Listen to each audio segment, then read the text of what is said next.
बिस्मिल्लाहिर्रहमानिर्रहीम। अस्सलाम वालेकुम नाज़रीन, मैं हूं एडवोकेट इजाज़ अहमद नवाब और आप देख रहे हैं कानून की दुनिया। नाज़रीन, सबसे पहले सभी को ईद मुबारक। ईद का दिन तकरीबन गुजर गया, उम्मीद है आप सबका खैरियत से गुजरा होगा। ईद हो या खुशी हो या गमी हो, सियासत में कोई छुट्टी नहीं होती। बल्कि होता यूँ है कि सियासत हमारी तो होती ही ईद पर है। कोई मर जाए सियासत हो जाती है, कोई जी पड़े सियासत हो जाती है, किसी को जेल हो जाए सियासत होती है, कोई रिहा हो जाए सियासत होती है। तो हमारी तो सियासत ही ऐसी है। नेशनल इश्यूज़ पर, कौमी इश्यूज़ पर कम सियासत होती है, जबकि ऐसे जो बेढंगे से तरीके होते हैं वहाँ पर सियासत ज़्यादा होती है। आज ईद है और मैं अपने गाँव हूँ। गाँव का मौसम इस वक्त बड़ा अच्छा है, बादल हुए हैं, बारिश का मौसम है, बहुत खूबसूरत मौसम है। और इस खूबसूरत से मौसम में एक सियासी बातें और बेढंगी सी बातें वो भी मैं आपको बताता हूँ, और ये भी बताता हूँ कि आपको अपने गाँव का मैं माहौल भी दिखाऊँगा। सबसे पहले बात ये है कि supreme court practice and procedure act 2023, वो जो पहले बिल था अब एक्ट हो गया है और बकौल पीडीएम नाफजुल अमल कानून बन गया है। लेकिन उससे पहले मैं आपको बताता हूँ कि ये कानून बन गया है या नहीं बन गया, नाफजुल अमल है या नहीं है, what is the actual situation, what is the actual position of this act. लेकिन उससे पहले बताता चलो ये बना कैसे था। अज़खुद नोटिस केस, अज़खुद नोटिस पार और अज़खुद नोटिस जो चीफ जस्टिस साहब लेते हैं सुप्रीम कोर्ट के, उस अज़खुद नोटिस पावर में सुप्रीम कोर्ट ने, चीफ जस्टिस साहब ने पंजाब और केपीके में इलेक्शन करवाने का ऑर्डर किया। जब वो इलेक्शन करवाने का ऑर्डर किया तो उसके बाद काजी फायज़ ईसा साहब, जस्टिस साहब, बड़े मुअज़्ज़ज़ जज साहब हैं, हाई कोर्ट के सीनियर तरीन हैं, उनको ख्याल आया कि नहीं ये ऐसा नहीं हो सकता, एक ही बंदा पावर यूज़ नहीं कर सकता। तो उन्होंने एक थर्ड केस जो मेडिकल एडमिशन में हाफिज़ को 20 नंबर अज़ाफ़ी मार्क्स मिलने हैं या नहीं मिलने, वो केस था। उसमें उन्होंने ये ऑब्जर्वेशन दे दी कि ये जो अज़खुद नोटिस पार है ये कर्टेल कर दी जाए और नए रूल्स बनाए जाए।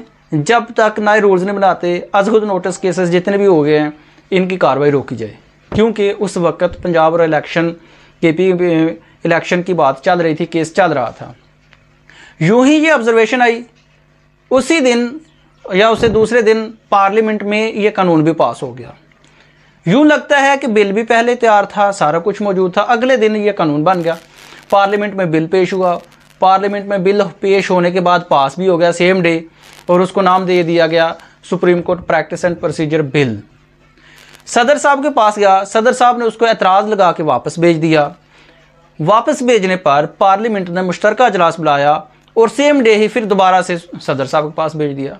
जब दोबारा सदर साहब के पास गया तो सदर साहब के पास एक तो पार थी कि 186 के तहत सुप्रीम कोर्ट में भेज दे, लेकिन उससे पहले ही सुप्रीम कोर्ट में पिटीशन आ गई, जर्नलिज्म की तरफ से पिटीशन आ गई, बार्स की तरफ से पिटीशन आ गई। उसमें सारी सियासी पार्टीज़ को बुलाया गया और 8 रुकनी बेंच ने मुत्तफ़िका तौर पर जजमेंट दी और उस जजमेंट में इंजंक्टिव ऑर्डर पास कर दिया गया। स्टे ऑर्डर, जैसे नॉर्मल ट्रेन में कहते हैं, स्टे हो गया। वो स्टे क्या हुआ कि जब तक इस पिटीशन का, जो इस बिल के ख़िलाफ़ पिटीशन आई थी, उसका फ़ाइनल फ़ैसला नहीं हो जाता, इस बिल को नाफजुल अमल नहीं किया जा सकता।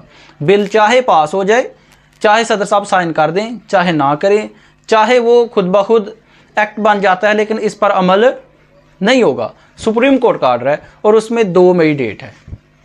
ये इसका बैकग्राउंड थी।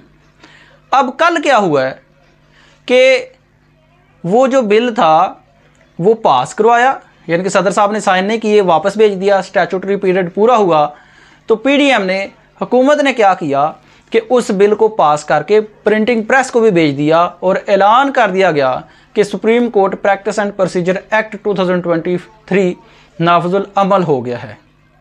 मैं आपको बताता हूँ कि ये नाफजुल अमल हुआ है या नहीं हुआ। सिंपल सी बात है, ये मुझे वकील को, ये बड़े बड़े सीनियर वकला को, ये बड़े बड़े अहले इल्म को और ये बड़े ही बड़े जो समझदार हैं, पॉलिटिशियंस हैं, जजेस हैं, वकला हैं, उनको नहीं पता, बल्कि उनके साथ साथ वो जो एक कॉमन ले मैन होता है, वो जो एक आम आदमी होता है, वो जिसको एक लफ्ज़ भी नहीं आता, उसको भी सिंपली लफ्ज़ स्टे का पता है, उसको भी पता है कि जब स्टे हो जाए तो इसका मतलब है जूं कि तूं। स्टे का मतलब होता है कि जो कार्रवाई रोक दी है वो वहाँ पे रुक जानी है, आगे नहीं बढ़नी। तो supreme court practice and procedure bill पर जो कार्रवाई थी रोक दी थी। सुप्रीम कोर्ट के 8 जजेस पर मुश्तमिल बेंच का मुत्तफिका तौर पर फैसला है, किसी एक भी इख्तलाफ राय नहीं आई।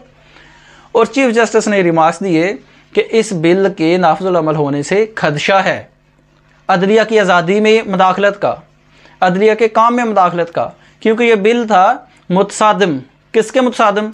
Against the vires of article 191 of the constitution of Pakistan 1973। लेकिन नहीं, हुकूमत ने ये बात नहीं मानी, पार्लियामेंट में ये बात नहीं मानी, पीडीएम ने ये बात नहीं मानी और ये बिल ला के खड़ा कर दिया। किस लिए? और अब कल ऐलान कर दिया कि ये जो बिल है ये तो अब नाफिजुल अमल हो गया है।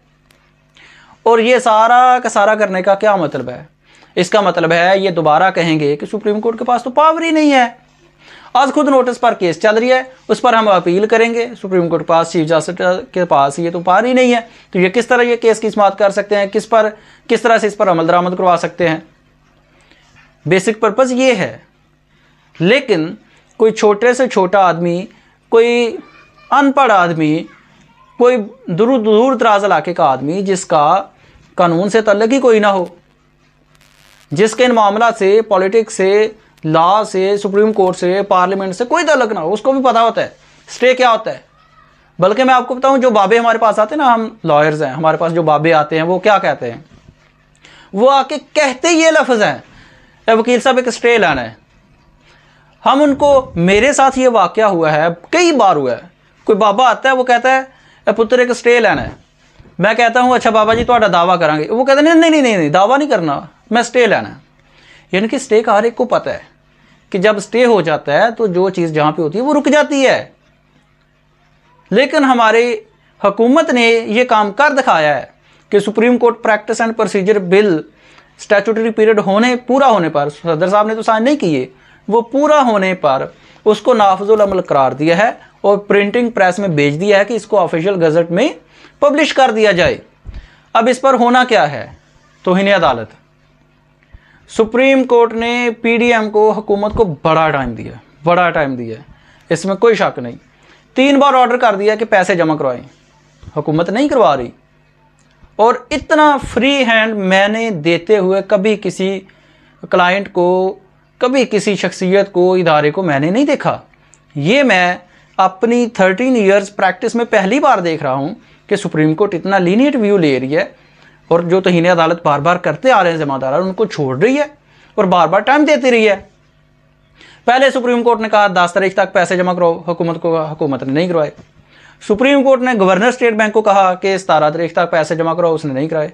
अब सुप्रीम कोर्ट ने तीसरी बार कहा है कि 27 तारीख तक पैसे जमा कराओ, नहीं तो कॉन्सिक्वेंसेस भुगतना पड़ेंगे। लेकिन अब तक भी अमल नहीं हुआ, बल्कि उल्टा supreme court practice and procedure act 2023, जिस पर पैदा होने से पहले ही, जिसको मैच्योर होने से पहले ही, जिसको बनने से पहले ही उस पर इंजंक्टिव ऑर्डर है, सुप्रीम कोर्ट ने उसको इनइफेक्टिव करार दिया है till the final decision of the constitutional petition, जिसमें 2 मई तारीख फिक्स है। लेकिन उसको फिर भी नाफिजुल अमल करार दिया गया है। ये मैं आपको बताता हूँ, वो नाफिजुल अमल लीगली नहीं है, कानूनी तौर पर वो नाफिजुल अमल नहीं है।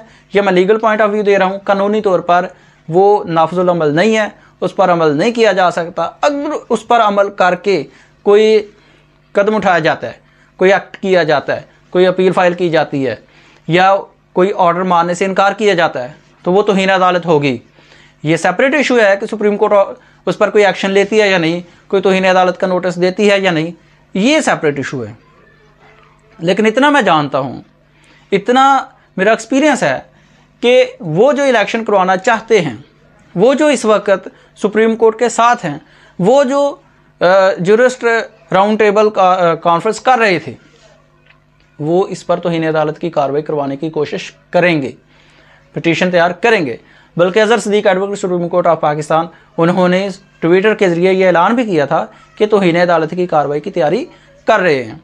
ये था supreme court practice and procedure act की लीगल और फैक्चुअल और बैकग्राउंड स्टोरी। आप अपने ख्यालात पॉइंट्स में ज़रूर बताइएगा। शुक्रिया।